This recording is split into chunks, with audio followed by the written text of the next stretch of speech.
મુસ્લિમ સમાજના નવા વર્ષ તરીકે ઓળખાતા અને અત્યંત પવિત્ર ગણાતા મોહરમ માસનો ગત રોજથી શ્રદ્ધાભેર પ્રારંભ થતાં સમગ્ર સિનોર તાલુકામાં ધાર્મિક માહોલ જોવા મળી રહ્યો છે. ઇસ્લામ ધર્મના મહાન પૈગંબરના દોહિત્ર હઝરત ઇમામ હુસૈન અને હઝરત ઇમામ હસનની યાદમાં મનાવવામાં આવતા આ શોકના પર્વ નિમિત્તે સિનોર તાલુકામાં તાજિયા તૈયાર કરવાની કામગીરી યુદ્ધના ધોરણે શરૂ કરી દેવામાં આવી છે. ખાસ કરીને તાલુકાના ઐતિહાસિક અવાખલ ગામે પણ તાજિયા બનાવતા સ્થાનિક કારીગરો રાત દિવસ જોયા વગર કામે લાગી ગયા છે. અવાખલ ગામના જાણીતા અને પીઠ કારીગર ભીખનશાહ દીવાન છેલ્લા અંદાજે 35 વર્ષથી તાજિયા નિર્માણની આ કલા સાથે અવિરતપણે સંકળાયેલા છે.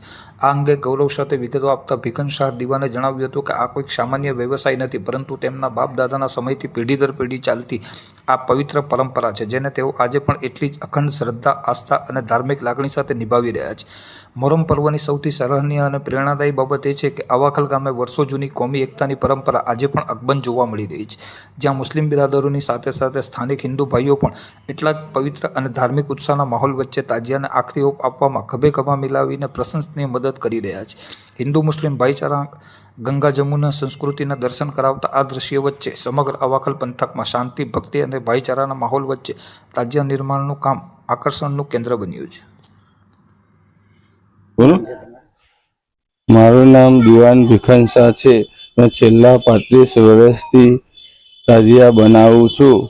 મારા બાપ દાદા સમયથી ચાલતી આ પરંપરા છે અને અમારા ગામમાં હિન્દુ મુસ્લિમ સૌ ભેગા થઈને મોહરમના ઉજવીએ છીએ.